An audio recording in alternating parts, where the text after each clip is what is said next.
है, अंग्रेज है, उसका कोई ताल्लुक मेरे दीन से नहीं, लेकिन तारीख लिखने में उसने ये बात लिखी कि मैंने ऐसा जर्नेल देखा ही नहीं जैसा सलाहुद्दीन था, इसलिए कि उसके जज्बे जैसा मैंने एक भी जर्नल देखा नहीं। एक बार का वाकया लिखा है कि 12,000 की फौज थी सलाहुद्दीन के साथ, 12,000 की फौज थी सलाहुद्दीन अय्यूबी के साथ, और जिस वक्त वो मैदान में उतरा मुकाबिल में सलीबियों की तादाद 4 लाख की थी, 4 लाख की थी। 4 लाख की तादाद देखकर ना वो घबराया ना भागा, पलटकर अपनी फौज से पूछा क्या मशवरा है तुम्हारा, मुकाबिल में उतरे या नहीं उतरे। सलाहुद्दीन के लश्करी और उसके नौजवान सिपाही आम लोग नहीं थे, जज्बा जवान था। अर्ज किया है सलाहुद्दीन हमारे सिपह सालार, रसूलुल्लाह के सहाबा तादाद देखकर उतरते थे तो हम भी तादाद देख के उतरेंगे, अगर नबी के सहाबा तादाद नहीं देखते थे तो हम भी इस तादाद का कोई परवाह नहीं करेंगे। सलाहुद्दीन उनकी बातों को लेकर उतर तो पड़ा। तारीख लिखने वाला अंग्रेज आदमी है, कहता है मुकाबला कर लेना और बात होती है, लेकिन 4 लाख को तितर बितर करके रख देना तारीख की अलग बात होती है। सलाहुद्दीन के इस कारनामे के बाद वो अंग्रेज तारीखदान कहता है हमारे इलाकों में हाल ये हो गया था, हमारे यहाँ की माएँ अपने बच्चों को थपकियां देकर सुलाती थी और ये कहती थी कि बेटा सो जा नहीं तो सलाहुद्दीन आ जाए। सुभान अल्लाह, सुभान अल्लाह। ये मैं इसलिए बातें अर्ज कर रहा हूँ कि सलाहुद्दीन अय्यूबी की ताकत वो उनकी अपनी बॉडी की ताकत नहीं थी, वो ना ही किसी जगह से वर्जिश करके हासिल की हुई ताकत थी। सलाहुद्दीन की ताकत इश्क़ मुस्तफ़ा की वजह से थी, वो मोहब्बत रसूल का पैकर था। हमने तारीख में उन जवानों को देखा है जिन्होंने तारीख उलट करके रख दिया है, जिन्होंने जमीन में एक अलग परचम लहरा कर रख दिया है। आपको पता है इसी हिंदुस्तान की सरजमीन पर सबसे पहला 10,000 का लश्कर लेकर आने वाला एक जवान, अरब से सबसे पहले आने वाला मोहम्मद बिन कासिम सिर्फ 19 साल की उम्र में आया था। 19 साल की उम्र में आया था। किस लिए आया था? माल लूटने नहीं आया था, यहाँ जगह कब्जा करने नहीं आया था। जैसे आज तारीख तोड़ मरोड़ करके बताई जा रही है, जितने बादशाह आए सब आक्रमण किए, सारे लोग यहाँ लूटपाट करने आए थे, ये तारीख तोड़ मरोड़ कर बयान की जाती है। मेरे अजीजों इस पर फिर कभी गुफ्तगू करेंगे, लेकिन मोहम्मद बिन कासिम क्यों आया था? इलाहाबाद के एक पंडित है, उन्होंने खुद लिखा है, मैं अपनी बात नहीं पंडित जी की बात कह रहा हूँ। उस वक्त हालात ऐसे हो गए थे कि चंद औरतें, मुसलमान औरतें जो श्रीलंका की सरजमीन से हज के लिए जा रही थी, उस वक्त राजा दाबिर सिंह उसके कुछ गुंडों ने इन औरतों को पकड़ लिया, उनकी इज्जत लूटी, उनका माल लूटा, उनको कैदी बनाया। उन औरतों ने उस वक्त पुकार कर कहा था कि कोई है जो हमारी इज्जत बचाएगा। कोई तिजारत करने वाला बाहर से आया हुआ ताजिर बात सुन करके अरब गया, अरब में जाकर गवर्नर जो था उसके सामने वाकया बयान कर रहा था। 19 साल का जवान मोहम्मद बिन कासिम वहाँ से गुजर रहा था, उसने इतना वाकया सुना कि हिंद की सरजमीन पर कुछ हमारी बहनों की इज्जत लूटी जा रही है। वहीं खड़े होकर उसने कहा लब्बैक या उख्ती, ऐ मेरी बहन मैं तेरी इज्जत की हिफाजत के लिए आ रहा हूँ। वहाँ से पुकारा अपने चचा जो गवर्नर था उस वक्त, उससे 10,000 का लश्कर लेकर के सबसे पहले यहाँ आने वाला मोहम्मद बिन कासिम किस लिए आया था? माल लूटने के लिए नहीं, औरतों की इज्जत बचाने के लिए आया था। हिंदुस्तान की सरजमीन पर कदम रखा और उसके बाद सामने मुकाबिल में फौरन जंग के लिए नहीं आया, कहा कि जिन औरतों को कैदी बनाया वो छोड़ दो, जो हज के लिए जा रही थी उन्हें आजाद कर दो, और दूसरी बात जिन्होंने गुंडागर्दी की है उन्हें पकड़ो और जेल में डालो। राजा को घमंड था, उसने इनकार किया तो मोहम्मद बिन कासिम ने कहा चलो आओ मोहम्मद अरबी के शेरों से मुकाबला हो जाए। 3 दिन का मुकाबला हुआ था, न राजा बचा न बाजा बचा, सारे हजारे इधर से उधर हो गए और मोहम्मद बिन कासिम का परचम लहराया मेरे अजीजों, औरतों की इज्जत का मुहाफिज 19 साल का जवान था, जिसने आते ही औरतों की इज्जत भी बचाई और मेरे दीन का परचम भी लहराया। मैं आज पूछता हूं, हमारी उम्रें कितनी हो गई? कई जवान 25 साल 30 साल क्रॉस कर चुके। आज बहुत सारी औरतों की इज्जतें जब लूटी जाती हैं, तुम तो मोबाइल में देख देख करके शेयर कर देते हो, वीडियो इधर से उधर फैला देते हो और उसके बाद समझते हो हम बहुत बड़ा काम कर रहे हैं। हर कोई यही कहता है सबको शेयर करो, सबको शेयर करो। काय के लिए शेयर करो? मेरे अजीजों, ये कौन सी जंग लड़ रहे हो? व्हाट्सएप मोबाइल की जंग लड़ रहे हो? तुम्हारे अंदर अगर गैरत बाकी है तो मेरे अजीजों, किसी की इज्जत लुटते हुए देखकर तुम तमाशा नहीं कर सकते। ईमान बेदार करो, ईमान बेदार करो। ये आज हालात क्यों आए? इमाम गजाली की एक बात मैं सुनाता हूं। बहुत सालों पहले उस इमाम ने कहा था, 1000 साल पहले तकरीबन, उस इमाम ने कहा था, जब इस उम्मत के सामने उनके रसूल की तौहीन हो रही हो और उम्मत खामोश बैठी रहे तो चंद दिन इंतजार करे, इनकी माँ और बहनों को बाजार में लाकर नीलाम किया जाएगा, इनकी माँ और बहनों की इज्जत लूटी जाएगी और ये कुछ ना कर सकेंगे, इनके बच्चों को मारा जाएगा और ये कुछ ना कर सकेंगे। मैं आज महसूस कर रहा हूँ हुजूर की गुस्ताखी पर और तौहीन पर खामोश रहने का नतीजा ये है कि अब हमारे घर भी सलामत नहीं रहेंगे। लोग आज चीख रहे हैं, मस्जिदें वीरान हो गई, मस्जिदें टूट रही हैं, खानकाहें टूट रही हैं, न जाने कितने मज़ारात बिल्डोजर से ख़त्म किए जा रहे हैं। ये तमाम बातें अपनी जगह पर। मैं आपसे पूछता हूँ, जाने ईमान, रसूलुल्लाह तरह चल तो नहीं सका, लेकिन खुद कैसे चलता था ये भी भूल गया और मैं उसको थोड़ा बदल करके अपनी कौम के लिए कहता हूं, शेर चला कुत्ते की चाल और अपनी चाल भूल गया। अल्लाह ने तुम्हें मोहम्मद अरबी का शेर बनाकर पैदा किया। हकीकी बात है ये मेरे अजीजों, हकीकी बात है। एक जिनके यहाँ कीड़े बहुत ज्यादा होते हैं, वो मेरे साथ छेड़खानी कर रहे थे। 2 दिन कबल की बात है, मैंने किसी जगह तकरीर किया तो मुझे छेड़खानी कर रहे थे। हमारे दीन से कोई ताल्लुक़ नहीं। मैंने किसी छोटे दज्जाल के बारे में कहा तो उन्हें बड़ी लग गई थी। आज की तकरीर फिर वो सुन रहा होगा, साहब मैं कहता हूँ, मुझे उन्होंने मैसेज में कहा है, गोश्त खोर मौलाना, गोश्त खोर मौलाना, गोश्त खाते हैं और स्टेजों पर चिल्लाते हैं। मैंने जवाब में कहा, अल्लाह का बड़ा शुक्र है गोबर खोर तो नहीं है। अल्लाह का बड़ा शुक्र है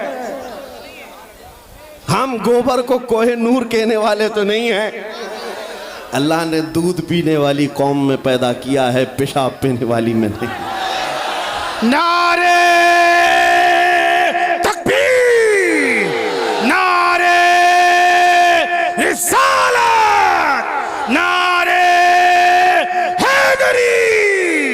मेरे अजीजों, ये कोई बात लतीफे की नहीं है और ना ही छेड़खानी की बात है। मैं उनसे कहता हूँ, हमें छेड़ो मत, हम अपने नबी की बात करते हैं, हम अपने नबी की बात करते हैं और जहाँ फिर तुम छेड़ोगे तो फिर हम अपने तौर पर जवाब भी देते रहेंगे इंशाअल्लाह। इसलिए कि अपनी अपनी किस्मत की बात है। मुझे गोश्त खोर मौलाना कह रहे हो और ख़ुद की हालत मालूम नहीं है। अल्लाह करीम का शुक्र है कि हमने दुनिया में देखा है गोश्त खाने वाला भी शेर ही हुआ करता है और गोबर खाने वाला सूअर तो नहीं है। अल्लाह का बड़ा करोड़ा एहसान है। मैं उन बातों में नहीं आ रहा, लेकिन एक बात जरूर कहना चाहता हूं, सुनियो, एक बात कि दुनिया 1000 ताने दे, हमें फर्क नहीं पड़ना चाहिए, अपने नबी के अखलाक को खुलकर कहना है। मैं आपसे पूछता हूं, क्या हमारा ये ईमान है या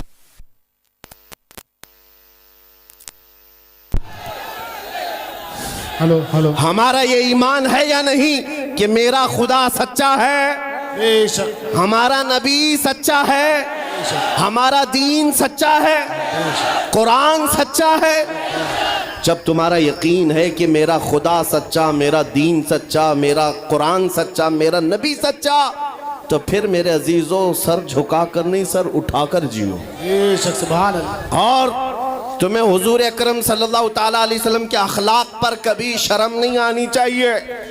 कोई टोपी पर, कोई दाढ़ी पर ताने मारता है तो उसको नजरअंदाज करो, इसलिए कि मरने के बाद इस कीड़े को मुंह नहीं दिखाना है, आमिना के लाल को मुंह दिखाना है। ताना देता है तो देकर मर जाएगा।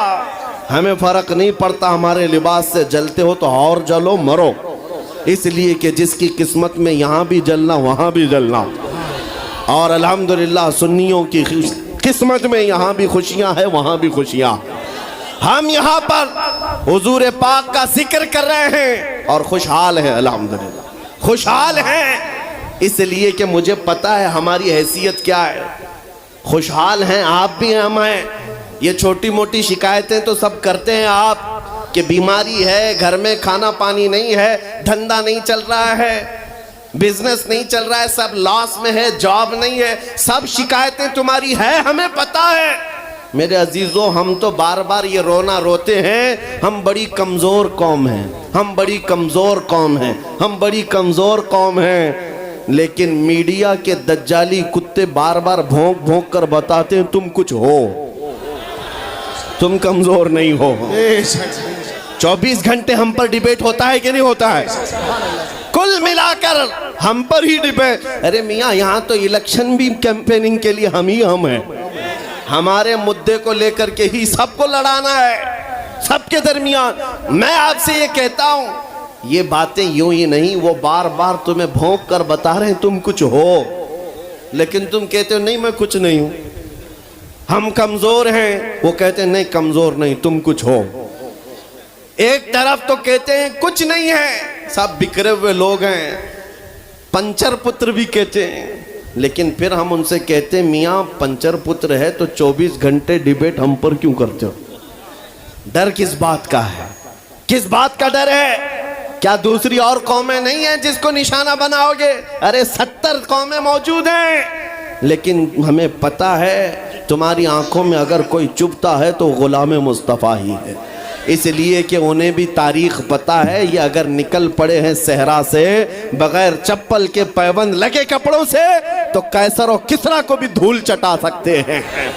वह दुनिया की सुपर पावर ताकतों को घुटने टेकने पर मजबूर करने वाली कौम वह उमर बिन खत्ताब के शागिर्द थे, सहाबाए कराम थे।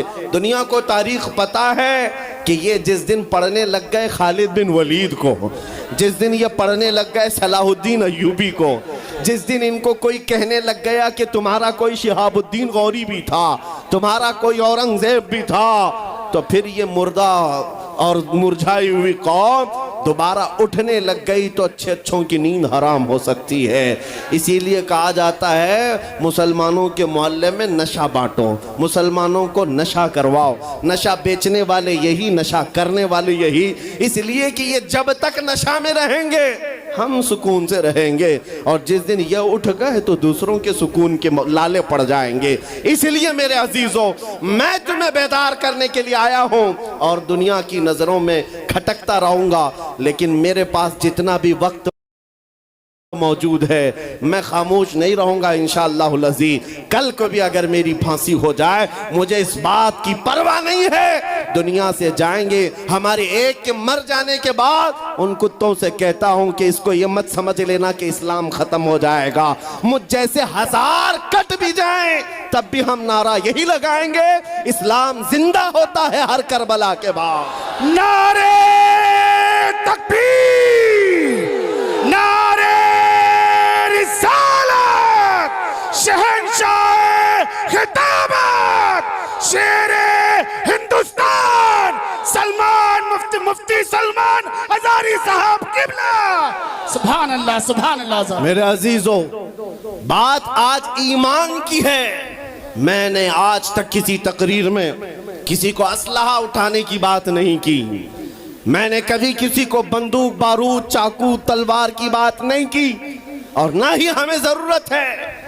मेरे अजीजों, हम तो चाहते हैं कि तुम इश्क रसूल का जामा पहन लो, हुजूर की मोहब्बत का लिबास पहन लो। मेरे अजीजों, चाकू ब्लेड भी उठाने की जरूरत नहीं, तुम्हारे चलते फिरते देखकर कितने कीड़े फना हो जाए।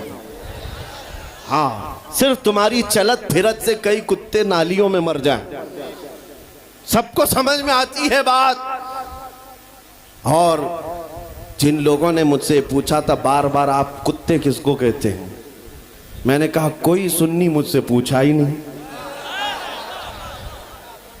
किसी ने मुझसे पूछा ही नहीं। ये सारी तकरीरें सुन रहे हैं, आपने पहले ही पूछा तो कहीं ऐसा तो नहीं कि जख्म पर जाकर बात लगी हो। खैर मेरे अजीजों, आपको मैं बारहा बेदार इस बात के लिए करना चाहता हूं, हुजूर के अगर गुलाम हैं तो पूरे गुलाम बनो, पूरे गुलाम। आज के दिन अगर एक नौजवान भी ये अहद कर लिया कि मैंने अपनी मर्जी से बहुत जिंदगी गुजारी है, अपनी लाइफ में बहुत इंजॉय किया है, लेकिन आज के दिन से ये तय करूंगा कि जीऊंगा तो मेरे नबी की मर्जी से जीऊंगा, जिसने भी तय कर लिया, मैं समझता हूं कि ये जलसा वसूल हो गया, हुजूर के कदमों में पहुंच गया। मैं बताओ ए नौजवानों, बचा क्या है हमारी जिंदगी में और क्या बाकी है, क्या चाहिए तुम्हें? पूरी दुनिया तुम नाक रगड़ रगड़ कर हासिल कर भी लिए तो एक दिन तो मौत आनी है, एक दिन तो दुनिया से जाना है, सारी दौलत छोड़ कर जाओगे, इस बात पर सबका यकीन है। तुमने खुद अपने हाथों से कितने मुर्दे दफनाए, तुमने कितने लोगों की कब्रों को खुद अपने हाथों से बंद किया। आज जो ये आंखें खुली हैं अचानक बंद कर दी जाएंगी, ये धड़कनें रुक जाएंगी, तुम हाथ पैर भी नहीं उठा सकते, और ये पूरे लोग उठाकर तुम्हें इतनी छोटी कब्र में डाल कर आते हैं जहां करवट लेने की भी जगह नहीं, सांस और हवा के लिए कोई रोशनदान नहीं, खिड़की नहीं, इतने घने अंधेरे के अंदर तुम तन्हा होते हो। उस कब्र के मुतालिक सोचो, वहां मुनकर नकीर जिसके बारे में पूछ रहे होंगे वो ताजदार मदीना की जात होगी। हुजूर के बारे में तुमसे पूछा जा रहा है कि तुम उनके बारे में क्या कहते थे। इसलिए सुन्नियों, आज ही हम तैयारी क्यों ना कर लें कि कल को कब्र में हमसे फरिश्ते पूछें इनके बारे में क्या कहते थे, तो वहां पुकार कर नकीरैन से कहना तुम पूछ रहे हो इनके बारे में क्या कहते थे, अरे मर के पहुंचा हूं यहां इस दिलरुबा के वास्ते। सुभान अल्लाह, सुभान अल्लाह। मर के पहुंचा हूं यहां इस दिलरुबा के वास्ते, है शबे गौर भी उसी गुल से मुलाकात की रात। अजीजा ने गिरामी वकार, आज ले उनकी पनाह, आज मदद मांग उनसे, कल न मानेंगे कयामत में अगर मान गया। सिर्फ मैं तुम्हारे उन अखलाक की बात कर रहा हूं, बड़े दर्द दिल से कह रहा हूं। आ जाओ वापस उस नुक्ते पर जहां मेरे नबी ने हमें छोड़ा था, आ जाओ उस रास्ते पर जिस पर चलने वालों पर अल्लाह ने इनाम नाजिल किया है। आपको पता है वो सहाबा कराम, ताबईन और औलिया कामिलीन का रास्ता था कि जिनके बारे में इकबाल ने कहा, दी अजाने कभी यूरोप के कलीसाओं में तो कभी अफ्रीका के तपते हुए सहराओं में, दश्त तो दश्त है दरिया भी न छोड़े हमने, बहरे जुल्मात में दौड़ा दिए घोड़े हमने, आ गया ऐन लड़ाई में गर वक्त नमाज, किबला रूहों के जमीन बोस हुई कौमे हिजाज, एक ही सब में खड़े हो गए महमूद अयाज, न कोई बंदा रहा न कोई बंदा नवाज। यह हमारी तारीख थी, यह हमारी तारीख थी, मोहम्मद अरबी सल्लल्लाहु तआला अलैहि वसल्लम के गुलामों की तारीख थी। वो जिस जगह जाते थे परचम इस्लाम लहराते थे, जहां चल पड़े हवाओं का रुख मोड़ दिया, आंधियों को तोड़ दिया, समंदरों में रास्ता बना लिया, अरे दरिया दजला में घोड़े दौड़ा दिए। ये नबी पाक के गुलाम थे, दुनिया उनसे खौफजदा थी। क्या था उनका नारा? उनका नारा ये था, टल न सकते थे जंग में अगर अड़ जाते थे, पांव शेरों के मैदान से उखड़ जाते थे, अरे हक से सरकश हुआ कोई तो बिगड़ जाते थे, तेग क्या चीज है हम तोप से भी लड़ जाते थे। नारे तकबीर, नारे रिसालत, देखो देखो कौन आया, देखो देखो कौन आया।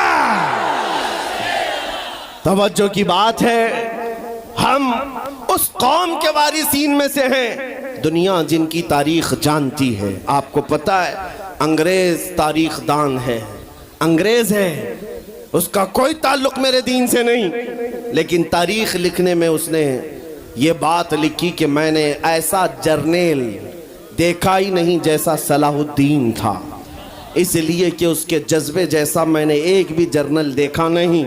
एक बार का वाकया लिखा है कि 12,000 की फौज थी सलाहुद्दीन के साथ, 12,000 की फौज थी सलाहुद्दीन अय्यूबी के साथ। और जिस वक्त वो मैदान में उतरा, मुकाबिल में सलीबियों की तादाद 4 लाख की थी, 4 लाख की थी।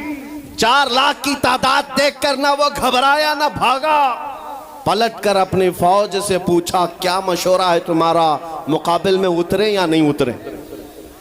सलाहुद्दीन के लश्करी और उसके नौजवान सिपाही आम लोग नहीं थे, जज्बा जवान था। अर्ज किया, है सलाहुद्दीन हमारे सिपह सालार, रसूलुल्लाह के सहाबा तादाद देखकर उतरते थे तो हम भी तादाद देख के उतरेंगे। अगर नबी के सहाबा तादाद नहीं देखते थे तो हम भी इस तादाद का कोई परवाह नहीं करेंगे। सलाहुद्दीन उनकी बातों को लेकर उतर तो पड़ा। तारीख लिखने वाला अंग्रेज आदमी है, कहता है मुकाबला कर लेना और बात होती है, लेकिन 4 लाख को तितर बितर करके रख देना तारीख की अलग बात होती है। सलाहुद्दीन के इस कारनामे के बाद वो अंग्रेज तारीखदान कहता है, हमारे इलाकों में हाल ये हो गया था, हमारे यहाँ की माएँ अपने बच्चों को थपकियां देकर सुलाती थी और ये कहती थी कि बेटा सो जा नहीं तो सलाहुद्दीन आ जाए। सुभान अल्लाह, सुभान अल्लाह। ये मैं इसलिए बातें अर्ज कर रहा हूं कि सलाहुद्दीन अय्यूबी की ताकत वो उनकी अपनी बॉडी की ताकत नहीं थी, वो ना ही किसी जगह से वर्जिश करके हासिल की हुई ताकत थी। सलाहुद्दीन की ताकत इश्क़ मुस्तफ़ा की वजह से थी, वो मोहब्बत रसूल का पैकर था। हमने तारीख में उन जवानों को देखा है जिन्होंने तारीख उलट करके रख दिया है, जिन्होंने जमीन में एक अलग परचम लहरा कर रख दिया है। आपको पता है इसी हिंदुस्तान की सरजमीन पर सबसे पहला 10,000 का लश्कर लेकर आने वाला एक जवान, अरब से सबसे पहले आने वाला मोहम्मद बिन कासिम सिर्फ 19 साल की उम्र में आया था। 19 साल की उम्र में आया था। किस लिए आया था? माल लूटने नहीं आया था, यहाँ जगह कब्जा करने नहीं आया था। जैसे आज तारीख तोड़ मरोड़ करके बताई जा रही है, जितने बादशाह आए सब आक्रमण किए, सारे लोग यहाँ लूटपाट करने आए थे।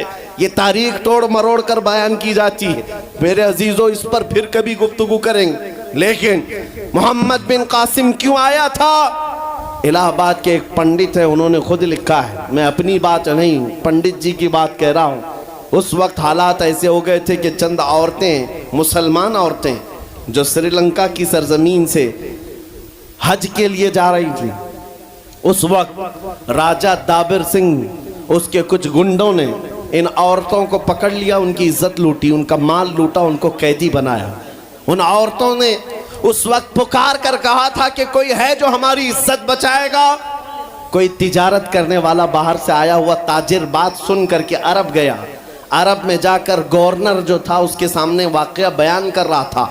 19 साल का जवान मोहम्मद बिन कासिम वहाँ से गुजर रहा था।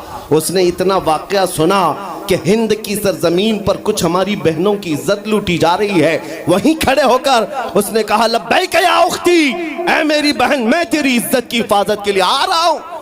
वहाँ से पुकारा अपने चचा जो गवर्नर था उस वक्त, उससे 10,000 का लश्कर लेकर के सबसे पहले यहाँ आने वाला मोहम्मद बिन कासिम किस लिए आया था? माल लूटने के लिए नहीं, औरतों की इज्जत बचाने के लिए आया था। हिंदुस्तान की सरजमीन पर कदम रखा और उसके बाद सामने मुकाबिल में फौरन जंग के लिए नहीं आया। कहा कि जिन औरतों को कैदी बनाया वो छोड़ दो, जो हज के लिए जा रही थी उन्हें आजाद कर दो, और दूसरी बात, जिन्होंने गुंडागर्दी की है उन्हें पकड़ो और जेल में डालो। राजा को घमंड था, उसने इनकार किया तो मोहम्मद बिन कासिम ने कहा, चलो आओ मोहम्मद अरबी के शेरों से मुकाबला हो जाए। 3 दिन का मुकाबला हुआ था, न राजा बचा न बाजा बचा, सारे हजारे इधर से उधर हो गए और मोहम्मद बिन कासिम का परचम लहराया। मेरे अजीजों, औरतों की इज्जत का मुहाफिज 19 साल का जवान था, जिसने आते ही औरतों की इज्जत भी बचाई और मेरे दीन का परचम भी लहराया। मैं आज पूछता हूं, हमारी उम्रें कितनी हो गई? कई जवान 25 साल 30 साल क्रॉस कर चुके। आज बहुत सारी औरतों की इज्जतें जब लूटी जाती हैं, तुम तो मोबाइल में देख देख करके शेयर कर देते हो, वीडियो इधर से उधर फैला देते हो और उस